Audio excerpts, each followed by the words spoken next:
Bom, deixa eu fazer uma reflexão com vocês. Eu preciso que você abra sua Bíblia no primeiro livro do profeta Samuel, capítulo de número 16. O verso é o primeiro. Primeiro livro do profeta Samuel, capítulo de número 16, verso 1. Amém? Isso. O Senhor disse a Samuel: até quando você irá se entristecer por causa de Saul? Eu o rejeitei como rei de Israel. Encha um chifre com óleo e vá a Belém. O enviarei a Jessé. Escolhi um de seus filhos para fazê-lo rei. Feche seus olhos. Senhor nosso Deus e Pai, em nome de Jesus, eis aqui a tua palavra. Continua falando conosco e usa-me como um canal de bênção nesta hora. Pelo poder do nome de Jesus. Amém. Glória a Deus. Amém? Isso. Eu quero mostrar a vocês hoje a trajetória de Davi. Eu acredito que a maioria de nós conhecemos bem a história deles. Talvez não todos, mas eu acredito que boa parte conhece a história dele enfrentando um gigante, se tornando um herói em meio à nação de Israel. Mas, quando nós vamos olhar um pouquinho mais de perto, talvez tenha passado despercebido algumas coisas que eu acho que vale a pena observarmos. O rei no momento era Saul, o primeiro rei de Israel. Havia uma transição do período dos juízes e havia transicionado para uma monarquia. Israel nunca tinha provado, e ninguém sabia em Israel, a não ser com exemplos estrangeiros, o que era ser um monarca, como ele deveria se comportar, como uma monarquia ia sobreviver, como seriam os seus impostos. Observando a vida das nações vizinhas, Israel começa a se interessar por também ter um rei. E foi pautado nesse ambiente que Deus instrui Saul a ungir, ou instrui Samuel a ungir Saul como primeiro rei de Israel. Me parece que não foi um início tão bom assim. Ele não sabia como era ser rei, como se comportar como rei. Havia uma série de restrições no que diz respeito a Saul. Talvez por isso a promessa estava sobre Judá e acabou aparentemente se cumprindo em Benjamim. Porque a promessa é que um rei se levantaria, é verdade, ela existia, mas seria da tribo de Judá. E quando Benjamim, ou seja, a tribo de Benjamim acaba vendo um rei vindo dela, parecia alguma coisa muito confusa.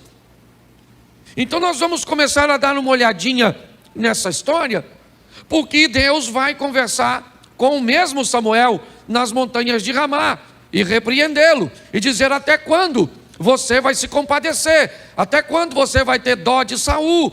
Eu não quero Saul mais como rei. Eu já elegi um novo rei para meu povo, e ele vai sair da casa de Jessé, o belemita, Belém de Judá, e eu vou fazer dele um novo rei. Vá para lá, porque lá eu vou te direcionar. Samuel diz algo no verso 2, bem interessante. Coloca para nós, por favor. Samuel, porém, disse: como poderei ir? Saul saberá disso e me matará. O Senhor disse: leve um novilho com você e diga que foi sacrificar ao Senhor. Preste atenção. Davi está envolto numa trama elaborada por Deus. Davi não sabe nada do que está acontecendo. Deus está decidindo o futuro deste rapaz com seu profeta, com seu juiz. Deus chama e diz: Samuel, eu vou colocar um novo rei, e ele não vai ser de uma descendência de sangue, não, eu vou mudar. Vai à casa de Jessé e lá eu vou te direcionar, mas isso precisa ser extremamente sigiloso.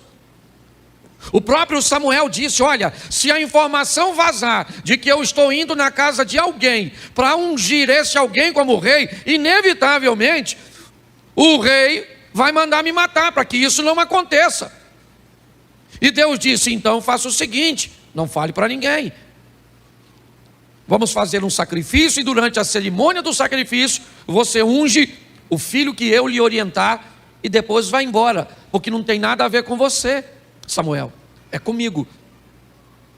Eu quero mostrar hoje a você e também a mim, porque hoje para mim foi um dos dias mais difíceis da minha vida. Só Deus sabe como é que eu estou aqui para pregar.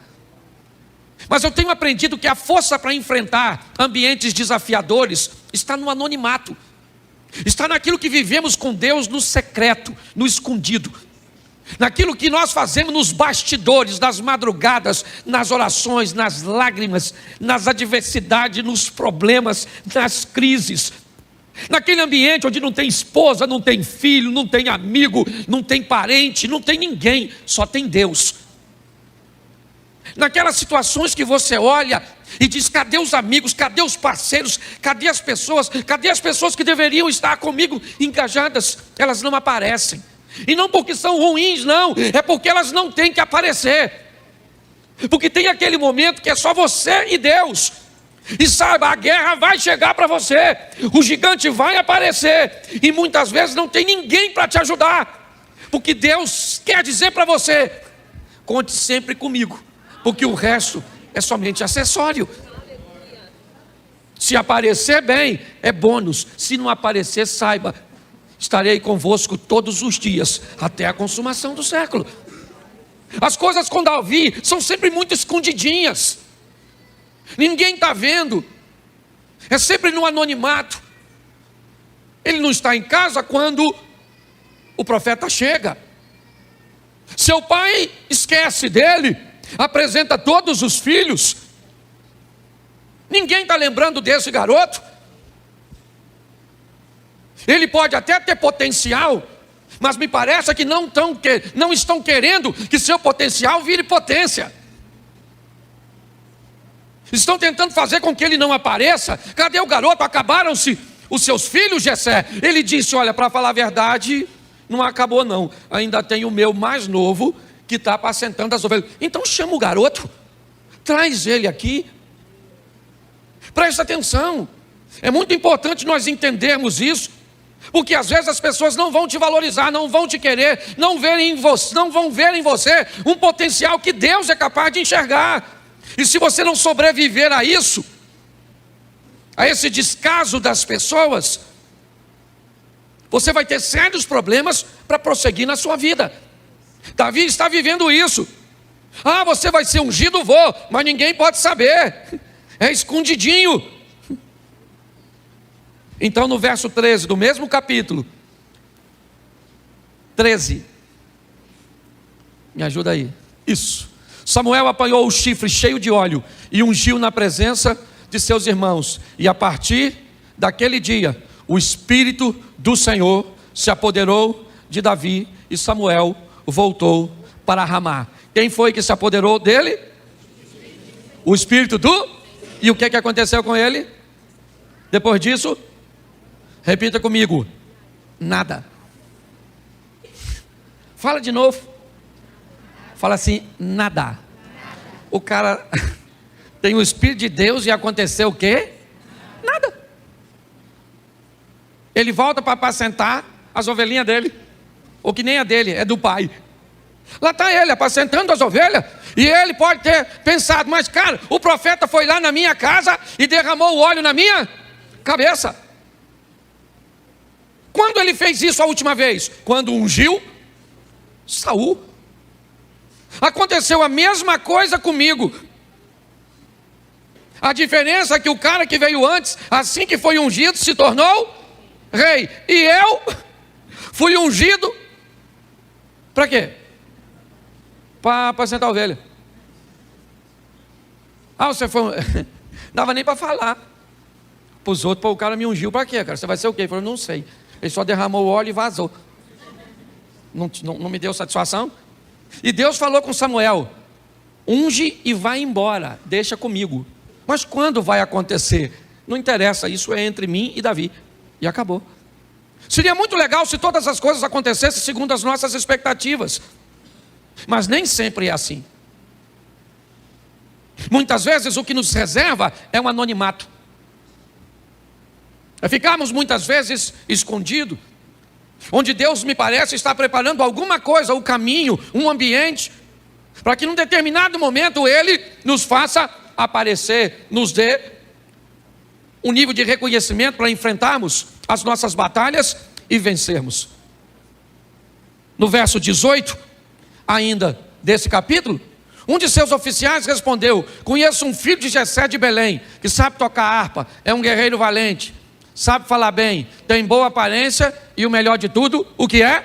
O Senhor é com ele. Preste atenção, o Senhor é com ele, sim ou não? Sim. Todo mundo está vendo, mas ele estava fazendo o que até o presente momento? Apacentando suas ovelhas, sem notoriedade. Mas o Senhor é com ele, beleza. Mas antes do Senhor ser com ele, alguém está precisando que tenha um músico para tocar no palácio. Ele toca sim ou não? Bem ou mal? Hein? Ele é valente, guerreiro, vai estar perto do rei, qualquer ameaça ele pode intervir, sim ou não? Ele é um cara de boa aparência, sabe falar bem, sim ou não? E ele tem ainda a seu favor que o Espírito do Senhor é com ele. Antes do Espírito do Senhor ser com esse cara, ele tem diversos atributos que o colocam naquele lugar. Ele não caiu ali de paraquedas. Tudo bem que está escondidinho, tá beleza, um giro para ele. Mas o texto diz que alguém olhou para ele e viu e disse: eu conheço um garoto, um moço, sabe tocar bem, é de boa aparência, valente, bom de palavras, e o Espírito do Senhor, e o Senhor é com ele. Alguém falou: então traz ele para cá. Por quê? Porque o Espírito de Deus havia se afastado de Saul e agora estava em Davi. E me parece que isso aqui é muito legal, só que não mudou a vida dele basicamente nada. Um cara que foi ungido para ser rei e está tocando para o rei dormir, de certa forma pode parecer até degradante. A história dele não começa com um sucesso onde todas as pessoas, ou todas as pessoas, às vezes possam olhar toda a glória do momento em que ele enfrenta o gigante. O gigante, na verdade, é uma grande oportunidade. A história de Davi começa no capítulo 16, mas é no capítulo 17 que ele começa a receber algumas oportunidades, e algumas, para te falar a verdade, que eu nem sei se acontece, porque Deus era com ele. Tem esse texto aqui que eu gosto muito, presta atenção, capítulo 17, coloca para mim verso 34, é bom que todo mundo lê comigo. Davi, entretanto, disse a Saul: teu servo toma conta das ovelhas de seu pai. Quando aparece um leão ou um urso e leva uma ovelha do rebanho, põe o 35, por favor. Eu vou atrás dele, dou-lhe golpes, livro a ovelha da sua boca. Quando se vira contra mim, eu pego pela juba e dou golpes até matá-lo. Vamos ver ele terminar essa história. Teu servo pode matar um leão e um. Esse filisteu incircunciso será como um, pois desafiou o exército de Deus. Presta atenção em mim aqui. Davi matou um leão e um urso. E aí veio uma pergunta na minha cabeça: antes de ser ungido ou depois de ser ungido? A Bíblia não responde isso. Quando eu vejo seus irmãos dizendo que ele era presunçoso desde novo, me parece que Davi tinha uma postura diferente dos demais. Ele era alguém que sempre estava pronto para o embate, para os desafios, para levar aquilo que ele estava fazendo a sério, para ser capaz de expor, ou de se expor ao perigo, para manter com integridade a missão cuja qual ele foi enviado. Quem viu Davi matar leão e urso? Ninguém. Não há nenhuma testemunha de que ele matou. É ele que está falando para o Saul: matei leão e matei urso, e mata esse gigante. Quando Saul tenta abordar Davi e dizer: contra esse filisteu você não pode ir, o cara é grande, ele é matador, ele tem uma indumentária. Se você olhar o que o autor do texto vê é só o que o gigante tem. O gigante tinha tanto de altura, na cabeça do gigante tinha isso, no peito do gigante tinha isso. Um carregava o escudo do gigante, a ponta da lança até pesou do gigante, no pé o gigante era o centro das atenções. Enquanto para Davi o centro das atenções era Deus, e sempre foi. Porque nós temos que parar de ficar olhando o tamanho do nosso gigante e parar para prestar mais atenção no tamanho do nosso Deus. Os adversários sempre vão estar diante de nós. Quando? Quando nós, muitas vezes, não temos ninguém. Essa é a grande verdade. Quem é que estava ele quando o leão veio? Ninguém. Do lado dele, ele falou: matei o leão, matei o urso, Saul. Tem prova? Ele falou: não tem. A única prova que eu tenho de que eu matei o leão e o urso é que está todo mundo com medo do gigante e eu não tenho. Porque aquilo que eu vivi no anonimato é o que me sustenta para viver agora. Foi aquilo que eu vivi no escondido, no profundo, na minha intimidade com Deus. Ai, Saul, eu matei leão e urso e eu vou matar esse miserável desse gigante.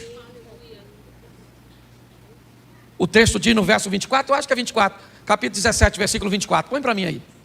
Eu acho que é esse o texto. Isso. Quando os israelitas viram o homem, o que todos fizeram? Todos fizeram? Quem é esse homem? Quem é esse homem que está todo mundo fugindo? O gigante. O que eles olharam? O tamanho a coraça do gigante. Tudo gigante. Até porque naquela época o cara aparece com aquela indumentária e parecia o Robocop. Todo mundo olhou e falou: não dá, não vai rolar. Eu tenho família, estou a fim de voltar para casa.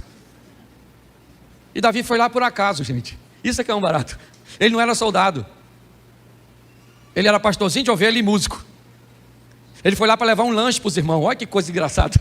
Está todo mundo lá pronto para lutar no vale de Socó ou de Elá. No lado das montanhas, os filisteus. Do outro lado, Israel. Quando de repente esse cara grandão sai das fileiras e diz: aí, gente, vamos fazer o seguinte, vamos acabar com a guerra. Vamos guerrear não, os troços vai matar muita gente. Faz o seguinte, eu estou autorizado aqui a um duelo, homem a homem. Pega um de vocês e coloca contra mim. Quem é que estava habilitado a viver sozinho em seus duelos particulares, vendo Deus no secreto? Só ele. Durante 39 dias. 39 dias. Quantos dias? Só para você não esquecer. O gigante ficava falando: tem homem aí, tem homem aí, tem homem aí, tem homem aí. Tem homem aí, gente. Se tiver, manda um aqui.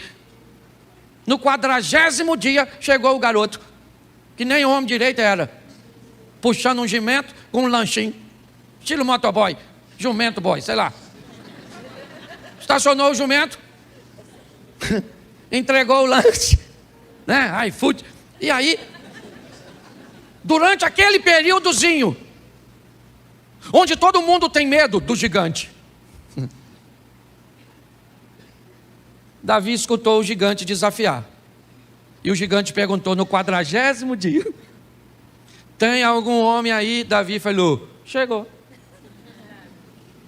Não, eu estou falando um homem. Ele falou: pois é. Para Deus o homem não precisa de tamanho, não precisa de dinheiro, não precisa de carro. Não estou falando que nada disso não é importante. Para Deus um homem precisa de um coração que o reconheça como alguém que está sobre todas as coisas. Eu não sei o que você está enfrentando hoje, mas eu sei que tem hora que parece que não vai rolar. Uma das coisas que mais me marcou nesses dias, eu acho até que eu ia pedir oração aqui pela família onde um irmão nosso tirou a vida. Sozinho, me deu uma tristeza tão grande. Porque quando você está só, eu acho que a maior solidão é quando você está no meio de muita gente e ninguém te entende, ninguém te compreende, ninguém não está nem aí porque você está. E quando você perde o sono, aquelas pessoas que te amam estão dormindo. Davi me mostra uma experiência, sabe? Ninguém entende ele. O irmão diz para ele: ó rapaz, volta, seu pretensioso, vai apacentar as ovelhinhas. Com quem você deixou as ovelhas do papai? Ele falou: o que eu fiz? Saul disse: você não pode enfrentá-lo. Os filisteus dizem: Golias vai matá-lo. Israel disse: Davi não dá conta. Tinha que ser alguém mais forte, mais poderoso, mais alto. Golias tem mais de 2 metros. Golias está totalmente protegido. Davi não tem na sua mão material bélico para derrubá-lo. Pois é, mas ele tem uma coisa que descobriu no anonimato, porque é nas madrugadas, é nos nossos momentos íntimos, que conseguimos força em Deus para enfrentarmos os leões, ursos e gigantes nos campos de batalha. Mas ele foi ungido, mas não sentiu nada, não viveu nada. Porque muitas vezes, meus irmãos, aprenda uma coisa com a palavra de Deus.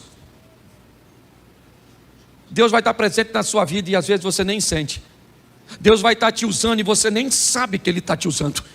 Quantos de nós já ouvimos uma frase: poxa cara, eu precisava ouvir isso, Deus usou você para falar isso comigo, e você diz: me usou?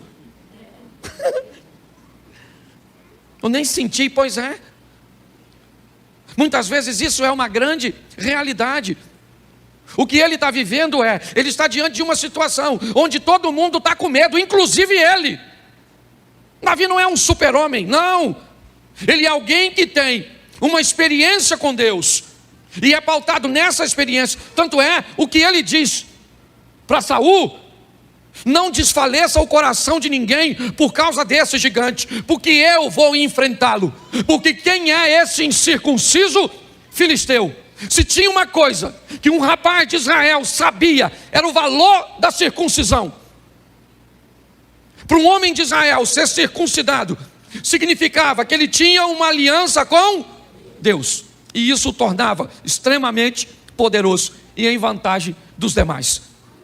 Enquanto a arma e o material bélico estava nas mãos de Golias, a aliança estava nas mãos de Davi. Ezequias disse isso contra Senaqueribe: com ele está o braço de carne, conosco está o Senhor dos exércitos. Mas foi muito anonimato, sabe? Até o presente momento era no campo de batalha, era sendo ungido na casa, era altamente fechado, escondido. É o que esse cara sempre viveu. Ele mata o gigante, e já falei isso aqui, recebe a proposta de ficar rico, não fica, casar com a filha do rei, não casa, não pagar mais impostos, provavelmente continuou pagando. Mas apesar de todas essas coisas, ele nunca se esquivou de suas responsabilidades. Se tinha alguém que conhecia o endereço de Deus, esse alguém era Davi. Vê a maneira cujo qual ele se posicionava, até mesmo depois de cometer um erro.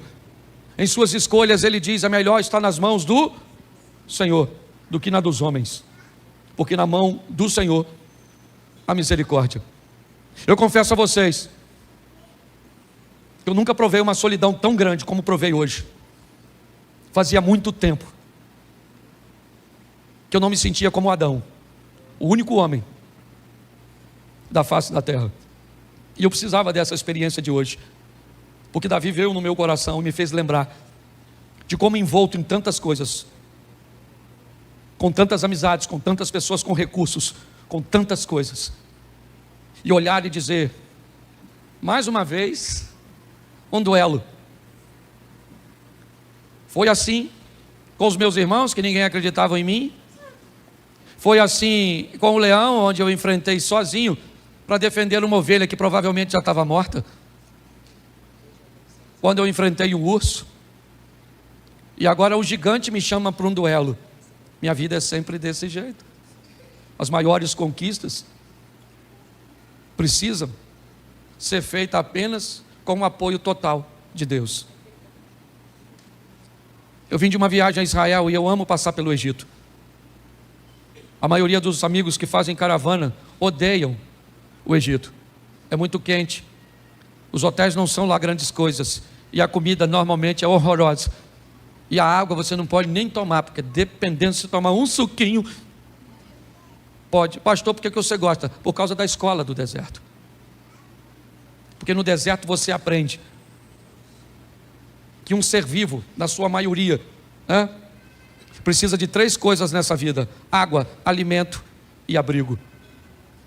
E é por isso que Jesus diz: eu sou a água viva. Lembra? Eu sou o pão e eu sou a porta.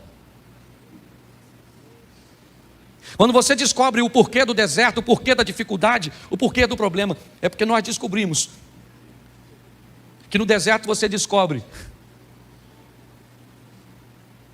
que não é simplesmente o que você quer ou o que você precisa, são suas prioridades. E quando assuntos são guerras, sejam elas neste âmbito físico, ou no emocional ou espiritual, nós vamos descobrir que precisamos de Deus o tempo inteiro conosco, senão nós vamos desistir. Não interessa o que você tem. Quando a solidão chega, você descobre que o único que vai estar lá te esperando de braços abertos, esse alguém é Deus. Não tinha ninguém, aliás não podia, porque era um duelo, ninguém pode ir, é só Davi e o gigante. E Davi disse: esse incircunciso, sem aliança, não é páreo para o Deus que eu sirvo. Ele é maior que eu, mas não é maior que o meu Deus. Eu não sei o que você está enfrentando hoje, mas provavelmente, nós conversamos essa semana sobre isso, ingratidão. Pessoas que você ajudou, pessoas que fizeram, ou que você fez muita coisa, e que na hora que você mais precisa, lhe vira as costas. Adversidades que você enfrenta e não aparece ninguém para te ajudar. Um dos últimos que saiu do meu gabinete hoje, me procurou para pagar a dívida de um filho. Ele não tem como pagar. Vão matar o filho dele se ele não pagar. Enquanto ele estava me falando, eu vi nitidamente Deus dizendo: eu dei meu filho para pagar uma dívida de outro filho, porque eu tinha como pagar. Eu olhei para ele e falei: cara, você tem tantos amigos, fraciona isso em 16 partes, e pelo menos uma das partes eu tenho. E eu sei que ele tem tanta gente, e ele me disse: ô Cláudio, vai ser muito difícil, porque eu estou sozinho.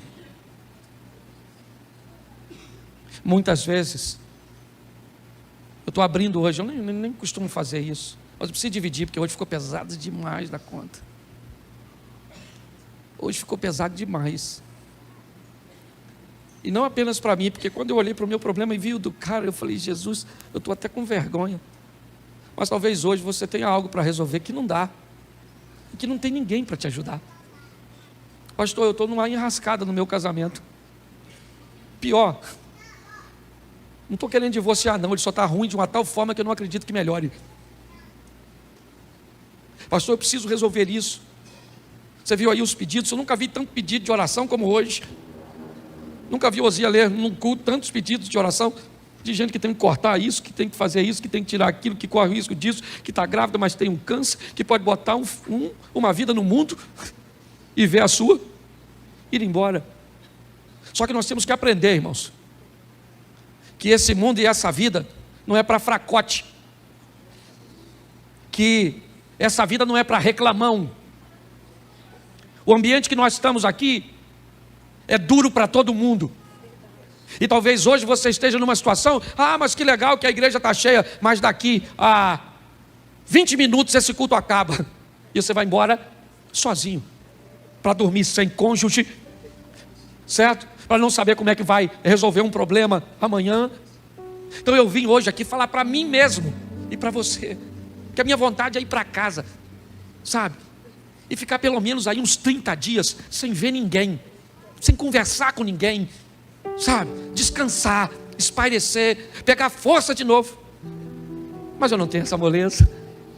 Amanhã eu viajo de novo, e depois da manhã eu estou pregando sobre felicidade, e sou feliz, só estou triste, mas não sou infeliz. Ah, pastor, o senhor vai ser hipócrita? É lógico que não, eu vou tirar a força de onde não tenho, sabe? Eu vou lá no buraco, vou lá na cova, vou lá no ambiente onde meu Deus sempre esteve me esperando, para me dizer: vamos embora, meu filho, vamos embora, porque você já matou leão e urso, e não é esse gigantinho que vai te vencer não, porque eu te dei vitória sobre leão e urso, e eu vou te dar a vitória mais uma vez. Só segure na minha mão e vamos juntos, porque é legal demais quando estamos aqui no coletivo, mas isso vai acabar já já. Essa é a grande verdade, e Deus mandou eu vir aqui te dizer, porque estou falando também para mim. Você não está só, não,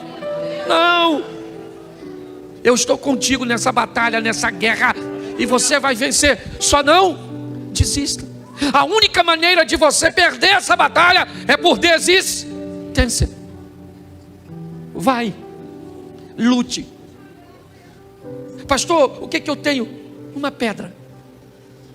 Eu gosto disso. E deixa eu fazer um paralelo dela. A pedra de esquina que os edificadores rejeitaram.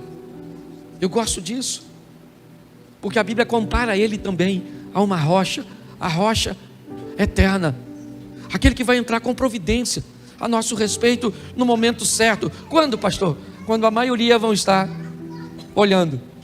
E diga-se de passagem, muitos deles torcendo para nós perdermos. Davi entra totalmente desacreditado no vale de Elá. Diante dele, um homem bem equipado, praticamente intransponível. O placar é a favor dele. Ele é famoso. É um filisteu de Gade. De onde ele vem costumam sair homens grandes, poderosos e fortes. Ele é apenas um menino que traz apenas na mão, talvez, uma varinha e uma funda, cuja qual ele usa para espantar os animais. Mas eu gosto de Davi porque provavelmente o primeiro animal que ele matou na vida foi uma ovelha. Ele criava para comer. Provavelmente o seu segundo animal, a Bíblia não diz que ele matou, mas era o maior inimigo da ovelha. E se ele era pastor, tinha que lidar com esse inimigo. Quem era? O lobo. O terceiro, ele mesmo narrou, um leão. Depois, ele enfrenta um urso. Agora, ele enfrenta Golias. E ele matou Golias, sim ou não? Sim ou não? Todos os inimigos que ele enfrentou até o presente momento, ele pôde matar, sim ou não? Mas agora vem o próximo, quem é? Saul. E agora Davi disse: esse eu não posso matar. Eu não vou levantar a mão contra o ungido do Senhor. Mas ele já tentou te matar 2 vezes, Davi. Ele disse: mas eu não vou matar esse cara. Eu não vou fazer justiça com as minhas próprias mãos. Esse é o único que eu não posso matar. Mas ele deseja te matar. Pois é. Mas a Bíblia diz: não vingueis a vós mesmos, amados, mas dai lugar à ira, porque minha é a vingança. Pastor, a Bíblia diz mandar dar lugar à ira. É lógico, porque a ira é um sentimento interno provocado por uma ação externa. O que a Bíblia está dizendo é: todas as vezes que a ira tomar seu coração, arruma um lugar para ela onde? Dentro dele.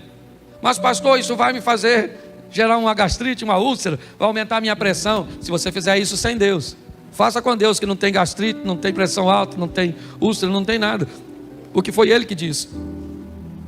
Ele disse: eu não toco em Saul, mata ele. Hoje Deus entregou o seu inimigo na sua mão. É o que diziam. E Davi disse: eu não vou matar. Mas esse cara aqui é tão legal, até o presente momento, enfrenta seu maior inimigo e talvez o mais frágil. Quem? Batseba. Venceu tantas batalhas e perdeu uma para uma mulher desarmada, com pouca roupa, é verdade. Eu já preguei sobre isso aqui, porque o diabo é um estrategista e ele pode mudar o cenário para vencer você. Na sacada daquela, quando você vai a Israel, você vai à cidade de Davi. É mais ou menos assim que nos ensinam lá. E podemos imaginar, talvez, o ambiente onde a Batseba podia estar tomando banho. E aí vem aquela perguntinha simples. Batseba estava tomando banho nua, porque Davi estava na sacada. Ou Davi estava na sacada, porque Batseba, nós nunca vamos saber quem foi lá por causa de quem. Eu só sei que mais uma vez ele ficou sozinho. E sozinho mesmo. Tentaram apedrejá-lo e queriam matar o apedrejador. E ele disse: não, deixa. Eu preciso viver o tempo do apedrejamento. Ele foi perseguido pelo seu filho Absalão. Teve que enfrentar um problema sério com seu filho Adonias. Seu sobrinho Joabe, desculpe a expressão, não valia muita coisa. Seu filho estuprou sua irmã, ou meia-irmã. Esse cara viveu o caos.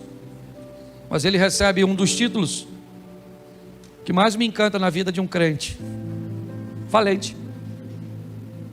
Foi valente. Foi valente em todos os momentos. Para dizer num texto que até sugere que ele não era como os demais de seus irmãos, quando ele diz: no pecado me concebeu minha mãe. Há tanta coisa em volta dele. E o pior, você chega em Israel, se você pegar um historiador sério, sabe o que ele diz? Não há registro sobre a existência desse cara. E aí para alguns, ué pastor, ele existiu ou não? Ele nunca esteve preocupado com isso. Ele esteve preocupado em viver e vencer seus desafios. O culto está acabando e nós vamos para eles. Eles começam pós-culto ou talvez amanhã de manhã. É uma empresa para administrar, é um casamento para gerir, são filhos para colocar no caminho, são traumas que vivemos na igreja ou fora delas, de gente que nos machucaram, nos feriram. São situações que temos que viver. E segure aí, porque a maioria delas você vai ter que vencer sozinho. É só você e Deus. Mas como Ele está onde sempre esteve, e nele não há mudança, nem sombra de variação, é só nós acreditarmos que Ele vai estar lá, porque Ele vai. E quando tudo parecer perdido, você vai olhar para a sua mão e sabe o que ela carrega? A cabeça de um gigante. Você vai olhar para a sua vida e vai descobrir que ela carrega a misericórdia de Deus. Que nós possamos ir para casa hoje acompanhado. Vá batendo um papo com aquele que vai contigo, contando para ele sua história que ele já sabe, mas que muitas vezes nós precisamos dizer para nós mesmos: você não está só. Você pode ficar de pé? Para você que está em casa, talvez já esteja literalmente sozinho nesse momento. Esse dia eu estava fazendo uma live 3 horas da manhã, de 3 às 4. Alguém aqui já acompanhou essa live de 3 às 4? Levanta a mão. Eu não sei se você lembra. Uma mulher mostrou a foto, a imagem da cama dela. E ela me disse: pastor, já são quase 4 horas da manhã e meu marido ainda não chegou em casa. Feche seus olhos neste momento. Senhor nosso Deus e Pai, muito obrigado porque podemos dizer: até aqui nos ajudou o Senhor. Nós temos grandes batalhas no campo material, financeiro, mas elas não chegam nem perto das batalhas emocionais e espirituais. Sustenta-nos, ó Deus, porque a tua vara e o teu cajado é o que nos consola. A tua misericórdia é a causa de nós não sermos consumidos. 1000 cairão ao nosso lado, 10.000 à nossa direita, mas nós não seremos atingidos. Ajuda-nos, ó Deus, a muito mais do que falarmos e conhecermos esse texto, ou esses textos, a vivenciarmos. Toma tua filha, toma teu filho nessa noite, de uma forma muito especial. Fortalece, ó Deus. Tira todo o desânimo. Tira, ó Deus, essa sensação de que não vai acontecer. Que todo medo seja vencido. Assim como o Senhor foi com Davi, seja conosco. Olhos fechados. Se nessa noite você quer voltar para os caminhos do Senhor, ou recebê-lo pela primeira vez, a tua hora é essa. pra tentar. Se agora você quer dizer: Pai, eu não vou sozinho, o Senhor vai comigo, eu aceito a proposta. Se nessa hora tem alguém que quer voltar para Jesus ou recebê-lo pela primeira vez, levante a sua mão e eu quero orar por você. Só se tiver. Tem alguém que quer dizer: eu quero voltar acompanhado, Senhor. Eu não vou insistir, eu só queria perguntar isso para dar oportunidade a você. Tem alguém? Não? Feche seus olhos. Pai, leva-nos aos nossos lares, guardado por tuas mãos poderosas. A tua palavra nos ensina de que quando estamos fracos, estamos fortes.